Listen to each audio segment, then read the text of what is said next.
ሰላምን ጥዕናን ንኹልኩም ተኸታተልተይ ይኹን እንዳበልኩ ናብ ናይ ለማዓንቲ መደበይ ከኣትው ኣብ ናይ ለማዓንቲ መደበይ ከምቲ ልሙድ ንዓኹም ንተኸታተልተይ የምህርዩ ኢለ ዝሓሰብክዎ መደብ ሒዘልኩም መፅእ ኣለኹ።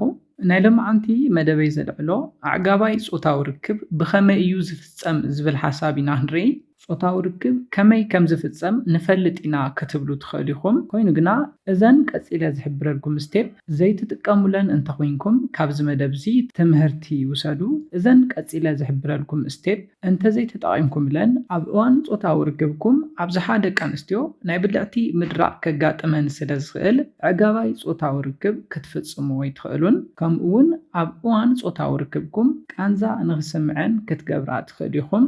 ስለዚ እዘን 4 ስቴፕ እንተትጥቀሙ እቲ ፀገም ኣየጋጥመኩምን። ነዘን ስቴፕ ድማ ኣብዚ መደብ እዚ ክትፈልጥዎን ትኽእሉ ኢኹም። እስካብ ናይ መደበይ ፍፃመ ሓቢርኩም ንፀንሑ። ነዚ ቻነል ሓደሽቲ ዝኾንኩም ሰብስክራይብ ብምግባርን ነታ ናይ ደውል ምልክት ብምንካዕን ዝተፈላለዩ ናይ ፆታዊ ርክብ፣ ናይ ጥዕና ከምኡውን ናይ ሓዳርን ናይ ፍቕርን ሂወት ኢንፎርሜሽን ትረኽብሉ ቻነል ስድራ ንኽትኮኑ ብኽብሪ ንሓትት። መደብና ናብ ብዙሓት በፂሑ ብዙሓት ኣሕዋትና ትምህርቲ ንክወስድሉ ላይክ ጌርኩም ጀምርዎ። ስድራ ንዝኾንኩምኒ እንዳመስገንኩ ናብ መደበይ ክምለስ። እቲ ቀዳማይ ስቴፕ ናይ ብሉፅ ኣዕጋባይ ፆታዊ ርክብ ምድልላይ እዩ። ንሳ ምሳኻ ንሱ እውን ምሳኺ ፆታዊ ርክብ ንምፍፃም ክትደላለዩ ምግባር እዩ። ዝተፈላለዩ ናይ ፆታዊ ርክብ ቴክኒካት ተጠቒምኩም ኣብ መንጎኹም ዘሎ ናይ ፆታዊ ርክብ ስምዒት ምልዓል እዩ። ነዚ ነገር እዚ ንምግባር ዓይኒ ንዓይኒ ምርኣይ፣ ምትሕስሳይ፣ ምስዕዓም፣ ናይ ፍቕሪ ቃላት ምቅያር ብምግባር ኣብ መንጎ ክልቴኹም ናይ ፆታዊ ርክብ ስምዒት ከተለዓሉ ትኽእሉ ኢኹም። ነዚ ስቴፕ ሰጊርኩም ናብቲ ካልኣይ ስቴፕ ኣብ ተኣትውሉ ግዜ ኣብ ኣእምሮኹም ዝተሰርሐ ናይ ፆታዊ ርክብ ስምዒትኩም ንምልዓል ዝሰራሕኩሞ ምንም ዓይነት ስራሕ ስለ ዘየለ ፆታዊ ርክብ ዘለኩም ድሌት ንክቕንስ ይገብር እዩ። ስለዚ እዚ ስቴፕ ንዕጋባይ ብሉፅ ፆታዊ ርክብ ልዑል ጥቕሚ ዘለዎ ስቴፕ ከም ዝኾነ ክትፈልጡ ኣለኩም። ነዚ ብምፍላጥ ድማ ዓይኒ ንዓይኒ ምርኣይ፣ ምትሕስሳይ፣ ምስዕዓም፣ ናይ ፍቕሪ ቃላት ምቅያር ንፆታዊ ርክብ ዕግበትኩም ልዑል እጃም ከም ዘለዎ ክትፈልጡ ኣለኩም። ኣብ መበል ካልኣይ ንሪኦ ንዕጋባይ ብሉፅ ፆታዊ ርክብ ዝጠቕመኩም ስቴፕ ድማ ምንቕቓሕ እዩ። እዚ ስቴፕ እዚ ፍቑራት ወይ ድማ ሰብ ሓዳር ነተን ቅድም ኢለ ዝሓበርኩልኩም ስቴፕ ምስ ገበርኩም ካብ ምድልላይ ሓሊፍኩም ፆታዊ ርክብ ንምፍፃም ተስማዕሚዕኹም ፎር ፕሌይ ትፍፅሙሉ ስቴፕ እዩ። ናብዚ ስቴፕ ወይ ድማ ናብ ምንቕቓሕ ከም ዝኣተኹም ንምፍላጥ ኣብ ደቂ ኣንስትዮ ዝረኣዩ ናይ ሰውነት ለውጥታት ኣለው። እዞም ለውጥታት ናብ 8 ዝፅግዑ እዮም። እቲ ቀዳማይ ናይ ኣጥዋተን ጫፍ ወይ ድማ ኒፕል ንብሎ ማለት እዩ እደው ናይ ምባል ጠባይ የምፅእ እዩ። እቲ ካልኣይ ድማ ናይ ቆርበት መቕያሕ የጋጥመን እዩ። ኣብ ገፀን ይኹን ኣብ ካልኦት ክፋል ሰውነተን ቆርበተን ናይ መቕያሕ ጠባይ የምፅእ እዩ። እቲ ሳልሳይ እንፈልጠሉ ድማ ብልዕተን ብራሕሲ ይምላእ እዩ። ኣብዝሓ ግዜ ደቂ ኣንስትዮ ብልዕተይ ብራሕሲ ይምላእ እዩ ንምንታይ እዩ እዚ ነገር እዚ ዘጋጥመኒ ኢለን ይሓታ እየን። ኮይኑ ግና እዚ ነገር እዚ ልዑል ናይ ፆታዊ ርክብ ስምዒት ክስምዐክን እንተሎ ዘጋጥመክን ከም ዝኾነ ክትፈልጥ ኣለክን። እቲ ራብዓይ ናብቲ ካልኣይ ስቴፕ ከም ዝኣተዋ ትፈልጥሉ ድማ ናይ ብልዕተን ስፍሓት ይውስኽ እዩ። ናይ ብልዕተን ከናፍር ሳይዙ ይውስኽ እዩ። ንፍሕ ናይ ምባል ጠባይ የምፅእ እዩ። ቀፂልና ድማ ትንፋሰን ይውስኽ እዩ። ቀልጢፈን ኣየር ናይ ምእታውን ናይ ምውፃእን ጠባይ የምፃየን።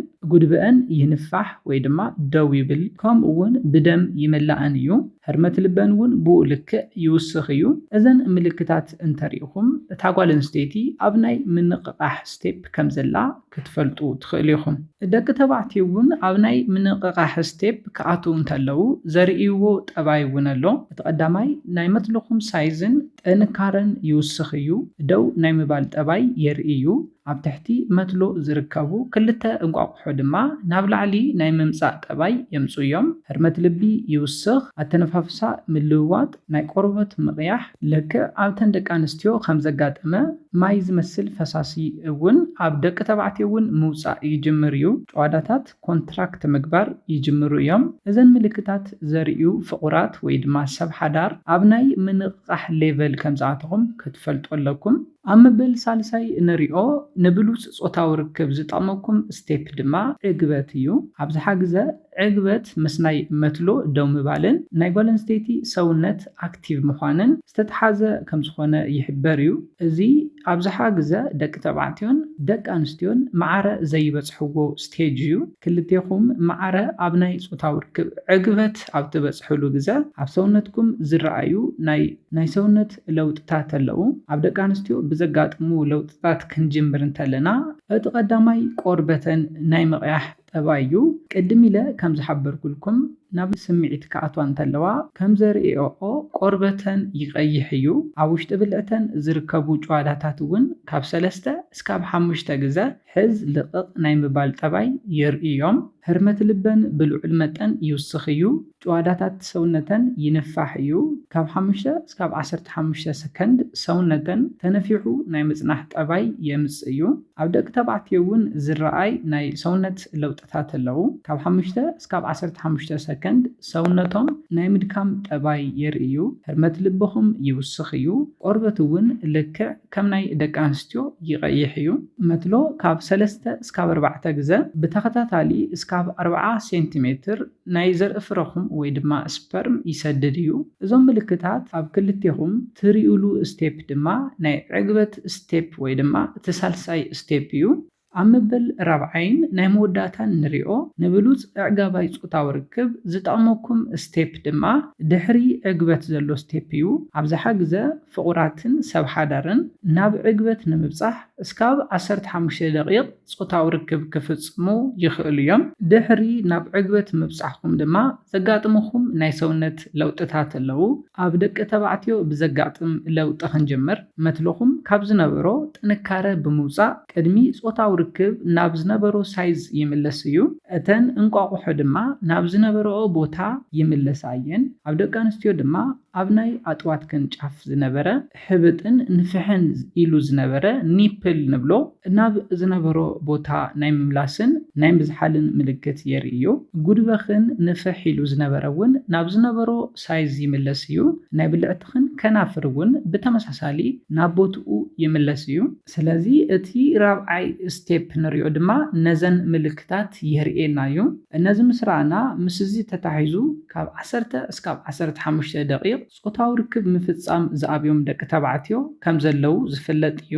ነዚ ንምግባር ወይ ድማ ካብ 10 እስካብ 15 ደቂቕ ፆታዊ ርክብ ንምፍፃም ዝጠቕምኩም ሓሳባት ክነልዕል። ኣብ እዋን ፆታዊ ርክብ ኣተነፋፍሳኹም ምምዕርራይ ግድን ኣድላይ እዩ። ነዚ ክብል እንከለኹ ኣየር ናብ ውሽጢ ብደንቢ ብምእታውን ርግእ ኢልኩም ብምተንፋስን ኣብ እዋን ፆታዊ ርክብኩም ንዘጋጥምኩም ቴንሽንን ጭንቀትን ክተጥፍኡ ኣለኩም። እቲ ካልኣይ ድማ ፆታዊ ርክብ ንምፍፃም ክትሃፁን ክትጭነቁን የብልኩምን ኮንፊደንስኩም ናይ ምውሳኽ ጠባይ ክተምፁ ኣለኩም። ተደጋጋሚ ፆታዊ ርክብ ብምፍፃም ናይ ፆታዊ ርክብ ዓቕምኹምን ኮንፊደንስኩምን ክተውስኹ ኣለኩም። ነዚ ኢለ ናይ ሎማዓንቲ መደበይ ቅድሚ ምዝዛመይ እዞም 4 ስቴፕ ዝረኣናዮም ንብሉፅ ዕጋባይ ፆታዊ ርክብ ዘድልዩና 4 ኣገደስቲ ስቴፕ እዮም ነይሮም። ነቲ ሓደ ስቴፕ ሰጊርና ናብቲ ካልኣይ ብምእታው ዕጋባይ ብሉፅ ፆታዊ ርክብ ክንረክብ ኣይንኽእልን። ስለዝኾነ ፆታዊ ርክብ ኣብ ትፍፅሙሉ ግዜ እዘን 4 ስቴጅ ከም ዝኣተኹም ብምርግጋፅ ክኸውን ኣለዎ። ናብተን ስቴጅ ከም ዝኣተኹም ድማ ትፈልጥሉ ምልክታት ቅድም ኢለ ሓቢረልኩም ነይረ። ስለዚ ነዚ ኢለ መደበይ ክዛዝም ካብ ናይ ሎማዓንቲ መደበይ ዝኾነ ሓድሽ ነገር ከም ዝሓዝኩም ተስፋ ይገብር። ነዚ ቻነል ሓደሽቲ ዝኾንኩም ሰብስክራይብ ብምግባርን ነታ ናይ ደውል ምልክት ብምንካዕን ክተተባብዑናን ስድራ ክትኮኑናን ብኽብሪ ንሓትት። መደብና ናብ ብዙሓት ኣሕዋትና በፂሑ ብዙሓት ሰባት ትምህርቲ ንክወስድሉ ላይክ ሼር ምግባርኩም ኣይትረስዑ።